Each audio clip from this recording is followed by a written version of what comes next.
భారీ అంచనాల మధ్య Ram Charan game changer movie థియేటర్లో రిలీజ్ అయింది. ఈ మూవీ వరల్డ్ వైడ్గా సుమారు 6,600 స్క్రీన్లకు పైగా ప్రేక్షకుల ముందుకి వచ్చింది. మొత్తం వరల్డ్ వైడ్గా గేమ్ చేంజర్ మూవీ 220 కోట్ల వరకు ప్రీ రిలీజ్ బిజినెస్ చేసింది. అంటే ఈ సినిమాకి బ్రేక్ ఈవెన్ సాధించాలంటే సుమారు 222 కోట్లకు పైనే షేర్ కలెక్షన్స్ను రాబట్టాలని ట్రేడ్ వర్గాలు అంచనా వేస్తున్నాయి. ఇక ఇప్పటికే సినిమా విడుదలయ్యి పాజిటివ్ టాక్తో పాటు మిక్స్డ్ టాక్ను రాబట్టుకుని థియేటర్స్లో తొలి రోజు కొనసాగిస్తుంది.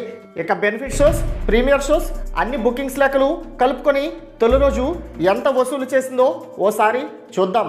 ఇక గేమ్ చేంజర్ సినిమా తొలి రోజు మొత్తం ప్రపంచవ్యాప్తంగా 120 కోట్లకు పైగా గ్రాస్ వసూళ్లను రాబట్టగా రేపటి నుండి సంక్రాంతి వీకెండ్ కలిసి రావడంతో కలెక్షన్స్ మరింత పెరిగే అవకాశాలు ఎక్కువగా ఉన్నాయి. తొలి రోజు 100 కోట్ల క్లబ్లో చేరిన గేమ్ చేంజర్ రానున్న రోజుల్లో ఎలాంటి కలెక్షన్స్ను వసూలు చేస్తుంది అనేది మీ యొక్క అభిప్రాయాన్ని కామెంట్ రూపంలో తెలియచేయండి.